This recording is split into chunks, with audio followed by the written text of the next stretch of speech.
Chronic wasting disease may not be the most palatable of lunchtime topics, but the Symposium Planning Committee thought it important to include a CWD update.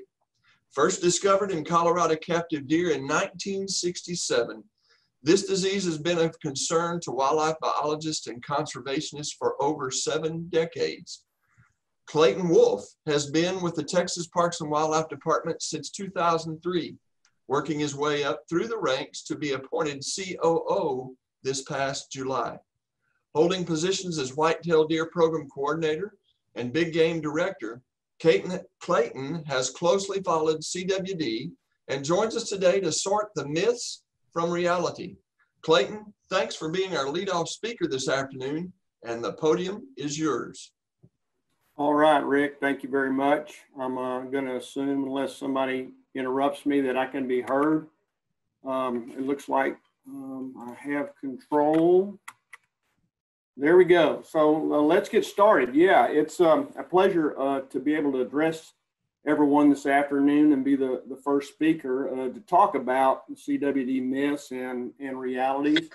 And as I was preparing for the presentation here last night, one thing I did think about was, this is not a presentation on CWD 101. Listening to yesterday's presentations and the common recurrence of a reference to CWD leads me to believe that most folks understand what CWD is, but I thought maybe just quickly I might depart a bit just as a primer for those that may not be familiar. CWD is a transmissible spongiform encephalopathy. And so, in the livestock world, there are other TSEs that folks may be more familiar with, such as scrapie in sheep, BSE in cattle, and of course, human beings also.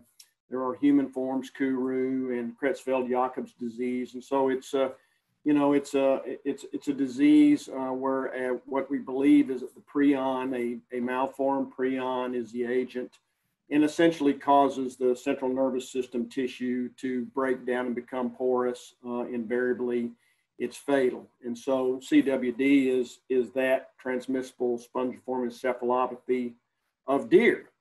As Rick, as you said, really described first in the late 60s in Colorado. And we didn't experience, or at least find, our first case of CWD in Texas until 2012 in the Trans-Pecos. We had been looking since 2001 when it was discovered in Wisconsin. And so we've been looking, searching, and doing our surveillance, found it in 2012 in the Trans-Pecos.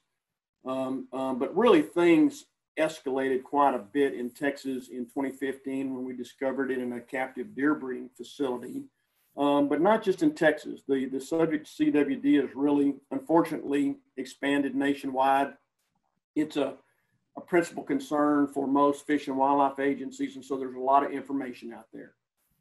And I think so, those that are watching may have read conflicting messages and be confused about, what CWD is, what it is not. And so that's the purpose of this presentation. And, as a qualifier, Rick, you mentioned, in my former roles, I was much more closer to the science. And so, nowadays I have to rely upon a lot of other experts, but I did go to, one source really as a starting point. And Dave Hewitt and our friends at Caesar Kleberg, among many others, helped put together an article really to help help people learn more about CWD and really try to dispel some of those myths. And so some of the topics that I will cover in my presentation this afternoon come from this paper. I don't cover all of those, and in fact, there may be even more myths out there. I know there are, but I'll hit really the primary points.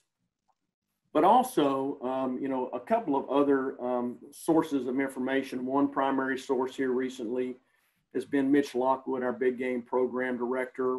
Mitch has been actively engaged at the national scene. And so I go to and have gone to Mitch to get, answers to these questions, to try to update myself on the science, every once in a while. And then also another a valued source of information, unfortunately, is the late Dr. Bob Dittmar. Dr. Bob was our first wildlife veterinarian. We hired him in 2014, and Bob was just a wealth of information. Unfortunately, we lost him in August, along with a couple of our other colleagues, in a tragic helicopter crash. But Bob was so engaged, and we were so fortunate to have him, particularly when we discovered CWD in the deer breeding facilities. And so, those are and were our experts, and are really the basis for this information that I'm going to put before you here this afternoon. We're going to go through a laundry list, or at least 2 pages. I'm going to go over those here briefly just to let you know what we're covering. Some of those myths out there or misconceptions, one of those is just as basic as some folks proclaiming that CWD is not a disease, or it's a political disease.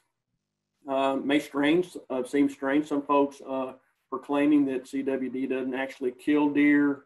We should be paying more attention to anthrax or EHD. Folks try to marginalize CWD by saying it doesn't affect populations, that it's always been here, and the only reason that we're finding more of it is because we're looking. I'll talk also a little bit about another theory. Maybe this doesn't fall exactly in the category of myth, but it's another scientific theory that's really a minority opinion, if you will, on what is the cause of CWD. We've also hear folks that will say that CWD positive deer are going to die of something else long before they die of CWD. We'll look at some studies that would refute that. We'll talk a little bit about immunity or resistance to CWD or other transmissible spongiform encephalopathies. And then, of course, folks will tell us, that there's nothing we could do, so we might as well forget about it. And then finally, even some folks out there believe that this is a conspiracy among state fish and wildlife agencies for many purposes. So with that, we'll go ahead and dive in and take these one by one. First, the fact that CWD is not a disease. And I pulled up a definition of disease here, just to read here. It says disease is a disorder of structure or function in a human, animal, or plant, especially one that produces specific signs or symptoms, or that affects a specific location and is not simply a direct result of physical injury. And Dr. Don Davis at Texas A&M, actually in his wildlife disease class, actually said that really disease is anything that is not normal. In my interactions with our CWD task force and the many veterinarians that we have in that task force, one of those being Dr. Bill Eichenhorst. Bill just went to it and actually made me aware just looking at the word itself, and that's an animal or an organism that is not in a state of ease, dis-ease. But really, this is just a distraction, frankly. If you look at this, and even if you somehow came to accept that the moniker for CWD is something else, that it's a syndrome, really it is a disease. The Center for Disease Control says it is. But even if you were to accept that it's not, really that doesn't matter. This is simply a distraction that you'll see in some of the popular publications. What we're concerned about is what the impacts are of CWD, and we will talk about that. Let's see here. Okay, so the other thing that we've heard, and I've heard this for many years, is that CWD is a political disease. And so those folks that espouse this notion are not necessarily saying that CWD is not a disease, but what they indicate is that individuals or groups of individuals are basically using CWD as a front, if you will, to advance some other agendas related to deer management. And so some have said that basically CWD is being used as an attack against captive deer breeding, or the movement of deer, free-ranging deer, or even an attack on baiting and feeding. And so really this is, what is happening here is folks are trying to marginalize CWD and basically say that all the attention that is being given to it that a lot of that energy is coming from different motivations other than disease management or the significance of the disease. Now, these next three items here, I'm going to take really together. You know, it may sound strange to folks that have studied up on or heard about CWD to think that someone would even say that CWD doesn't actually kill deer.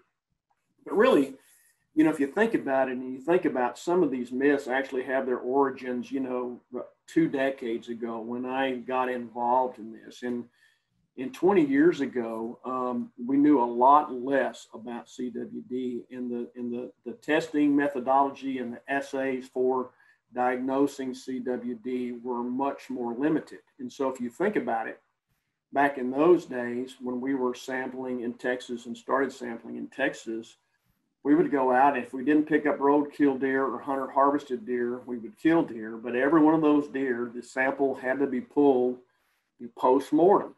And so there were folks that had proclaimed, at least, that we didn't really know if that deer was going to die, just simply because the prions were there. And in actuality, many folks were saying we never had proof that a white-tailed deer had died in Texas, specifically of clinical CWD, and that was factual. That's factual. But as we have come to learn more about CWD, you know, this particular myth is kind of fallen back into the shadows.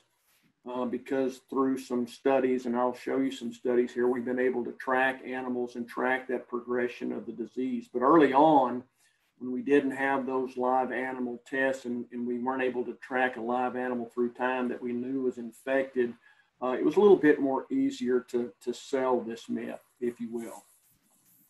The other thing folks were doing to marginalize CWD is really compare it against a backdrop of some more traditional diseases we know, such as epizootic hemorrhagic disease and anthrax. And of course, anybody that's been involved with anthrax or EHD know that those particular disease agents really result in these massive or these large mortality events that are very obvious. And so you think about this. You know, think about CWD when it enters a population. It can be very hard to notice, you know, particularly just looking at that population, because it takes so long for the disease to incubate and develop and for animals to exhibit clinical symptoms. And in the meantime, they're spreading that disease. This disease is insidious. In other words, it gets there, it can literally fly or figuratively fly under the radar, be spreading. Occasionally you can have a mortality or two, but those numbers are low. And so it is really permeating that population.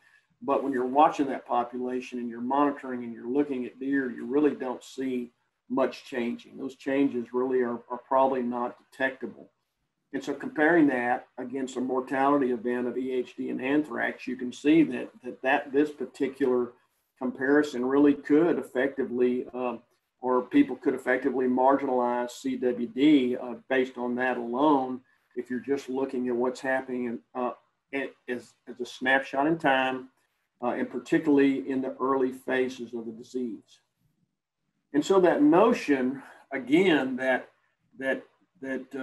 when folks are looking at CWD, particularly in the early years, and maybe even like the first decade that it arrives on the scene, when you don't see and you can't see much that's going on, and you discount or you don't take into account the studies that I'm going to reference, it was easy for folks to proclaim that CWD is not having an effect on populations. And in fact, I can remember back in the early 2000s as we were trying to learn what we could about CWD, and folks were asking questions about, you know, what is CWD going to do in Texas? Frankly, we said we don't know. There were few studies out there. Folks that were monitoring populations weren't necessarily detecting change, and oftentimes if change was detected, it couldn't necessarily be attributed to CWD. So we really were uncertain 20 years ago what population level impacts might occur in Texas. And so we'll talk now about some of those studies. And so we are fortunate that since that time, there have been several researchers that have done research on anywhere from elk to white-tailed deer to mule deer. The particular studies that I'm going to reference here are studies that have been conducted or are being conducted on white-tailed deer. Dave Edmonds did his work in southeast Wyoming, and he did those alongside one of his colleagues, Malia DeVivo. She was actually working on mule deer. Dave did his similar work, analogous work on white-tailed deer, but Dave also is known for some work he's done on elk. But as you see in the slide here, if we get to the punchline of Dave's study there in that Converse unit in Wyoming, the leading causes of mortality within that white-tailed deer population were hunter harvest and clinical CWD. And I want you to remember that. Top two causes, hunter harvest and clinical CWD, because as we go forward to some of those other myths, we're gonna use Dave's findings to respond to those myths. So also in his finding, what he found was that CWD positive deer were 4.5 times more likely to die annually than deer in which CWD was not detected. Now, if we look also, and we describe that in different parameters, what he saw in this particular population was about a 10.4% annual population decline. And that can also be described there, that little Greek figure there is lambda, and that's a descriptor for the population growth rate, or in this case, the rate is in decline. But basically, if lambda is 1.0, that is basically a stable population. The number of animals that are recruited equals the number of animals that died. In this particular case, it's another way of reflecting that population is in a state of decline. More animals are dying on an annual basis than are being recruited through fawn production and survival. So there's another study. I'll apologize a little bit for the quality of this slide. We plucked it out of a publication. But this particular study is currently taking place in Wisconsin. And I mentioned it just here previously. What really kicked things off in Texas was when there was the first discovery of CWD east of the Mississippi, and that was either 2000, 2001 in Wisconsin. And of course, we know deer hunting is big in Wisconsin as it is here in Texas. And so in recent years, a much more comprehensive study on deer and deer-predator relationships has taken place, but they're following the same study design that DeVivo and Edmonds did. And basically what they have done, and in 2017, they went and captured animals out of this population that was known to have CWD. Nowadays, we can take a biopsy of tissue, and in this particular case, some pretty sensitive tissue for detecting prions is the tonsil tissue. And so tonsillar biopsies are taken of those animals that are captured. They are put into two classes, either those where the prions are detected or those where they're not detected. So they're CWD negative or positive. I won't get off onto the negative part, but at least they didn't detect the prion. So they're put into two classes, those that have CWD and those that likely do not have CWD. And then they put radio collars on those animals and track them through time. So this particular graphic here is really a great depiction of what took place and the differences between those two different sets of animals there. The blue line on top are the animals that are CWD negative, or at least those animals where CWD was not detected in the tissue. They followed those animals through time, and with any with any population of wild animals, you'll see mortality and population decline.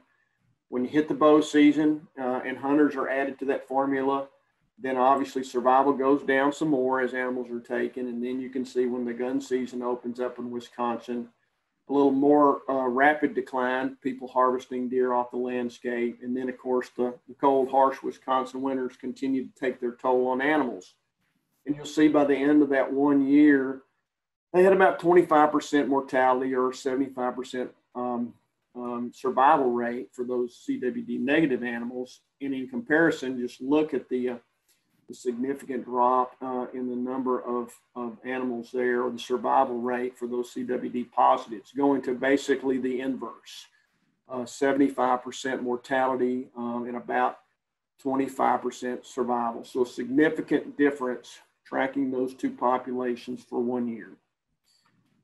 The results in the second year were not as, was not quite the difference between them, but still a statistically significant difference. So in 2018, when tracking those animals, you were down to about a 70% survival rate for those CWD negative animals, and about a 40% survival rate for the surviving animals.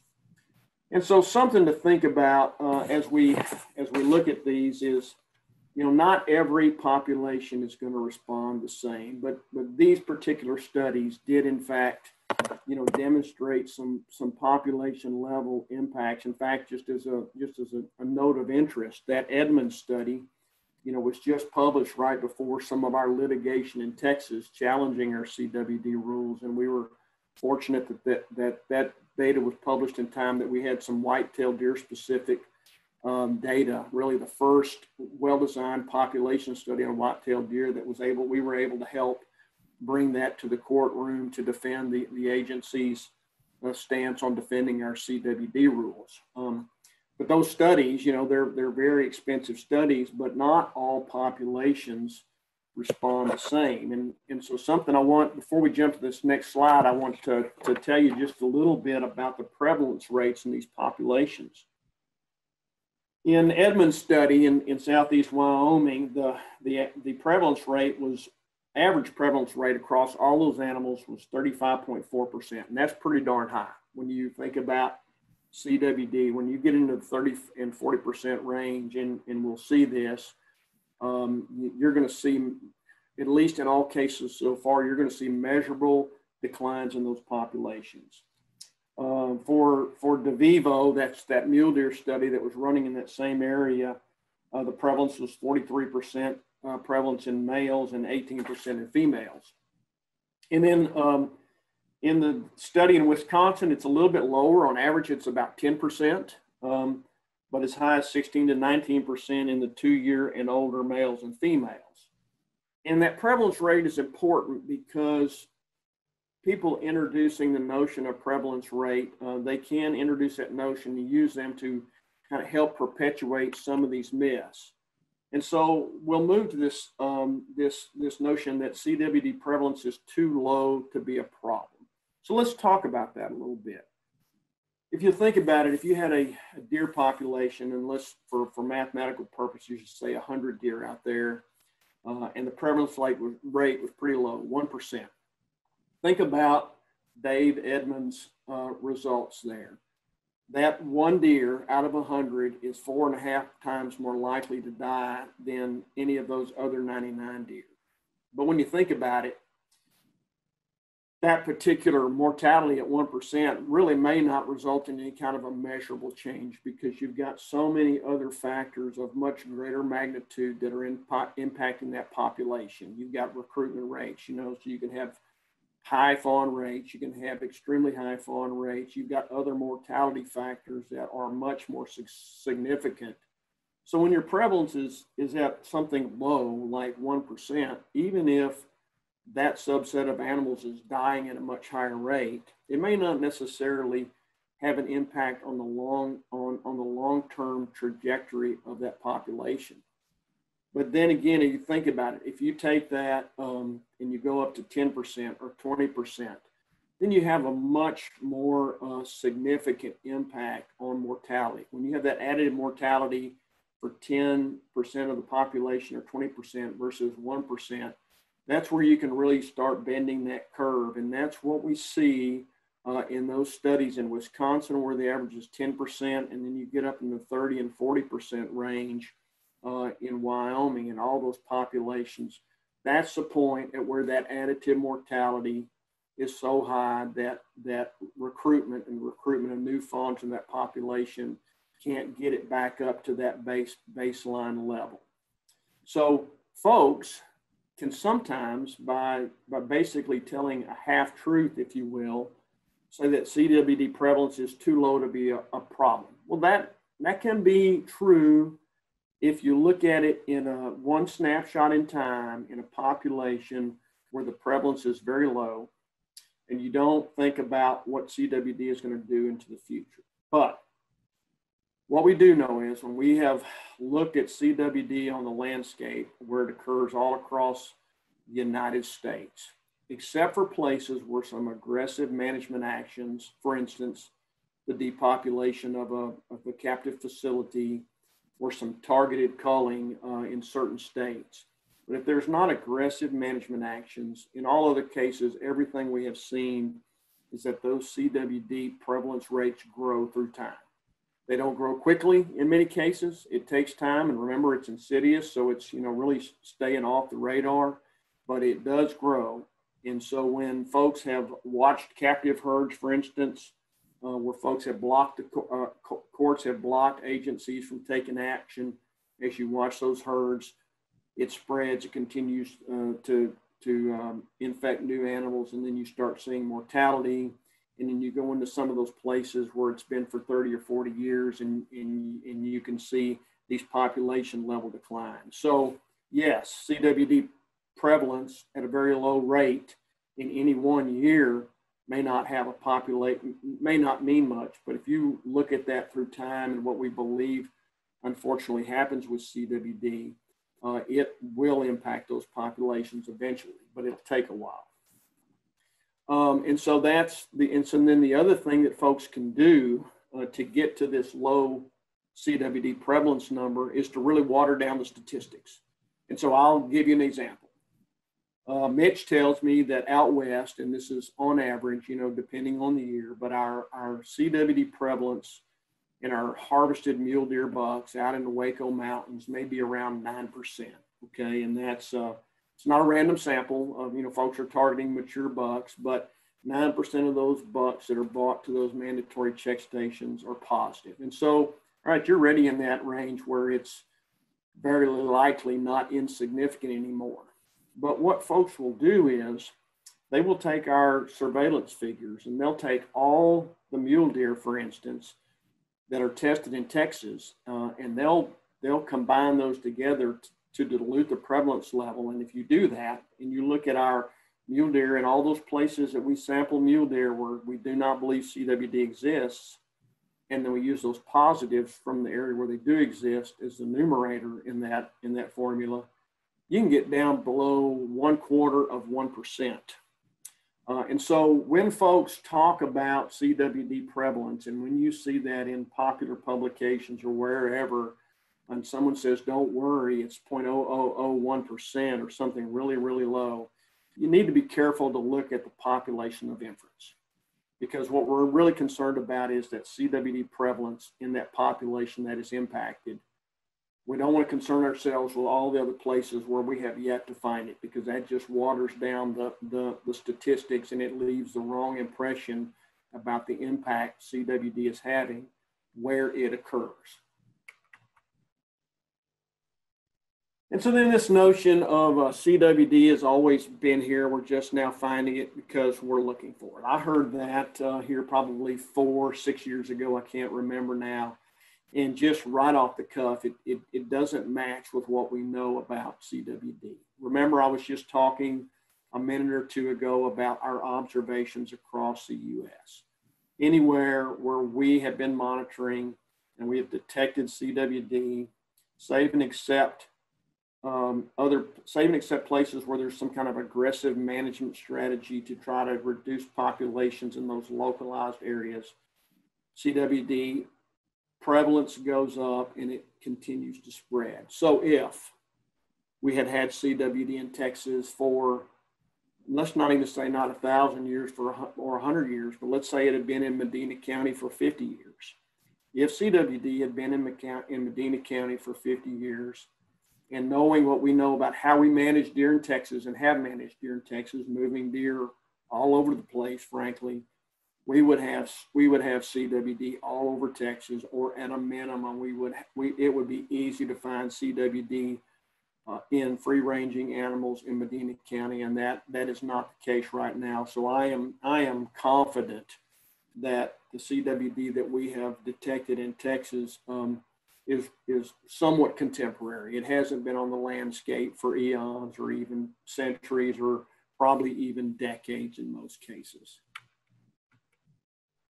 And then this other notion that CWD is caused by bacteria. So became aware of this from my former supervisor when I was a deer program leader, about a researcher in Louisiana that many years ago had this theory that this one-cell bacteria called spiroplasma was actually either the causative agent or the vector. And frankly, I'm not qualified to dive into TSE theory, much less the specifics of spiroplasma.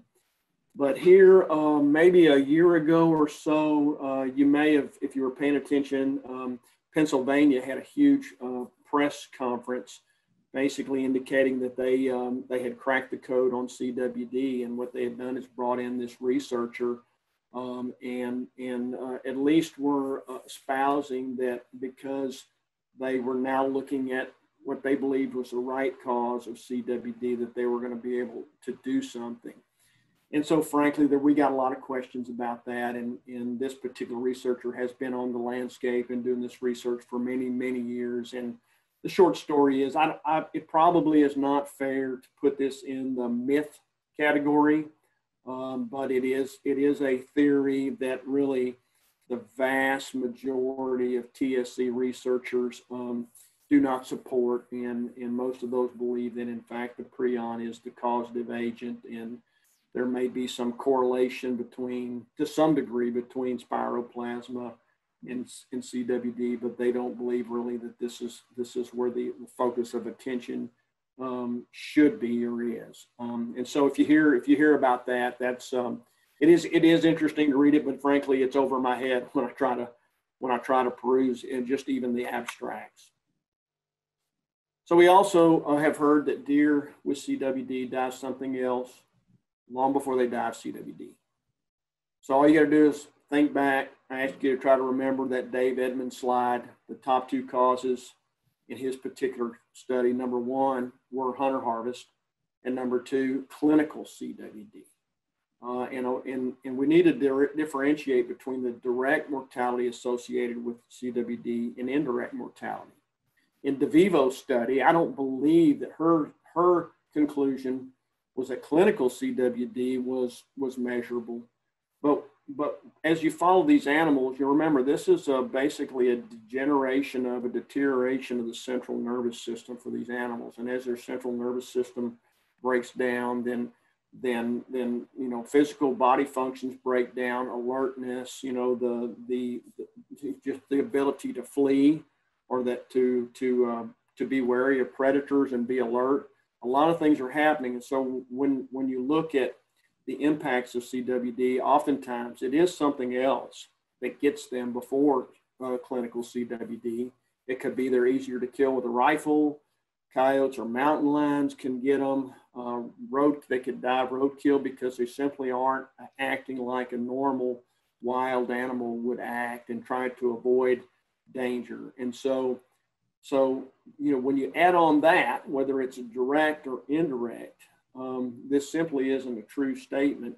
But even more so, if you just look at directly at clinical CWD, Dave Edmonds documented that those white-tailed deer were getting to that clinical stage and actually dying of CWD. Maybe what's more concerning for Texas is you think about our deer management model. Up in Wisconsin, they have a very productive herd. They have high fawn recruitment rates, right? So they are pumping a lot of new deer into that population every year. Probably, relatively speaking, younger age structure than in Texas.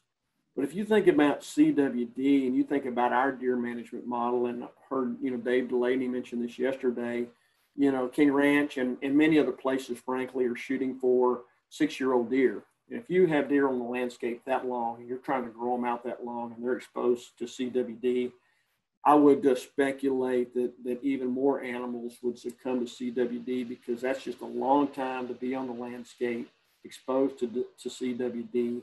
And within a year or two, they're gone. So growing deer to older age classes just makes it even more, CWD makes that even more difficult. Some deer have an immunity to CWD or resistance. Really, we don't know of any deer out there that really have a complete resistance. We know in sheep that there are certain genotypes of sheep that are scrapie resistant. And so that is, part of the formula for having a scrapie free herd is to focus on those genotypes. In the UK, when Creutzfeldt-Jakob disease was discovered, it was determined that those mortalities in humans, that there was a correlation with certain genotypes in those humans. And so there is a genetic component, and frankly, there's a genetic component to deer, but it's not to complete resistance. And so what we know so far through the work, and some of the work also that Dr. Chris Seabury at Texas A&M is doing, is that the genetic makeup of deer will result in some deer that are where the disease progresses more rapidly than others. And so the deer will succumb more quickly than others. But in all the looking that we have done looking out there right now, no one has yet to discover any deer that is completely resistant to CWD. Interestingly enough, there was an elk in a research facility in Wyoming. They nicknamed her Lucky because she was the only elk out of a couple of dozen that survived, year after year after year exposure. But interestingly enough, her particular genotype is fairly rare on the landscape. And so just thinking about it, if there is a resistant deer on the landscape, it's probably pretty rare. And so there could be implications if a particular genotype is rare on the landscape, it's probably because, generally speaking, you don't have the ability to survive because of other aspects, because of other challenges on the landscape. So, searching for a CWD resistant deer may not necessarily be the end all be all if we were to discover one. So there's nothing we can do to manage the spread of CWD, so why bother? And that's just not correct. Prevention is worth a pound of cure. That's how our rules are set up in Texas.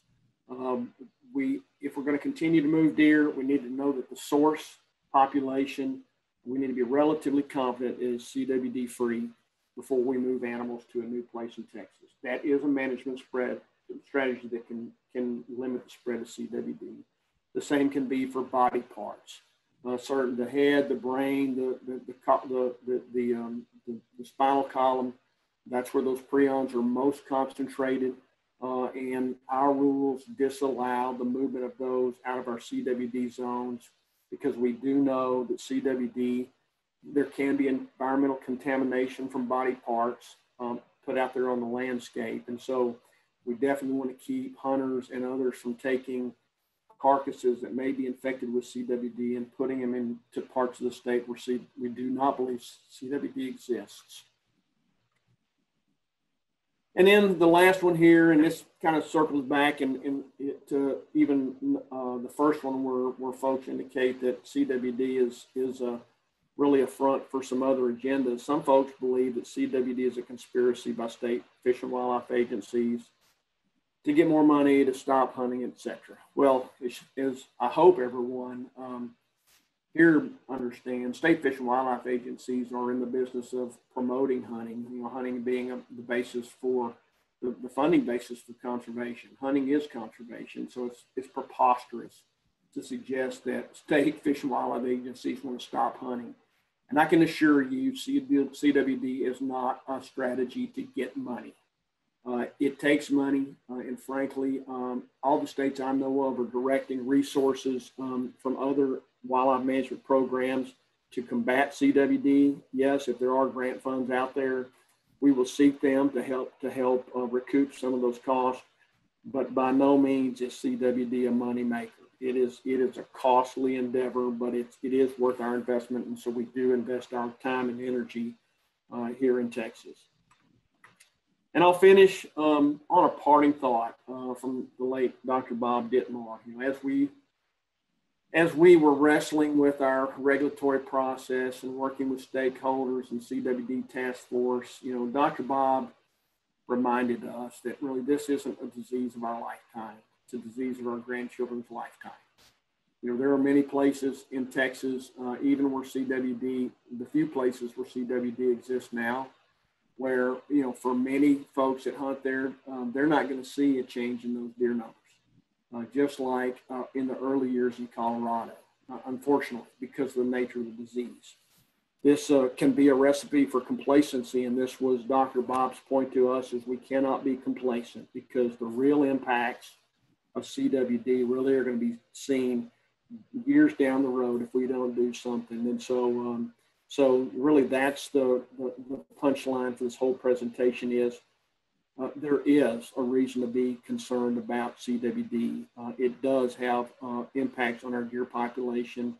And if we're not seeing it right now, that doesn't, and we're not experiencing that, that doesn't mean that those to come won't suffer the consequences if we don't figure out how to wrestle with this today. And so with that, that'll conclude my presentation, Rick. And I guess if there is time for questions, I'll take some. I'll take your lead on this. Well, Clayton, thank you very much. And this topic, as we suspected, has stimulated significant interest as judged by the questions in the Q&A. We're going to have time for maybe a couple of three of these. So Clayton, if you can be thinking brevity in your answers. Okay. The most popular question is there any commercial testing kit that would allow to test breeding stock for CWD? Well, there's nothing out there that's approved as a live kit. No, there's a lot of work going into validating live animal, if you will, blood tests and these amplification techniques. But the short story is nothing, a lot of research going into it, but no one has perfected that to where we have a high degree of sensitivity and assurance yet. Okay, great. Just a quick question I want to interject here. What is the official Texas Parks and Wildlife Department stance on, is venison harvested in Texas safe and wholesome to eat? Well, generally speaking, yes. Well, widely speaking, yes. But there is a caveat for areas in areas that have CWD. First and foremost, we always say is there's never been any evidence or indication that any human has ever contracted CWD, ever. However, out of an abundance of caution and what we know about other TSEs, CDC recommends that if you know a deer has CWD, we recommend you don't eat it. Frankly, that's for any diseased animal. So deer are wholesome. Our areas of CWD are very limited, and we require testing in all those areas. But it always is. It is, you know, the two messages are we've never known, and there's been a lot of people trying to trace this down and research done. There seems to be a significant species barrier really for most TSEs, but out of an abundance of caution, CDC recommends not eating an animal if it has been diagnosed to have chronic wasting disease.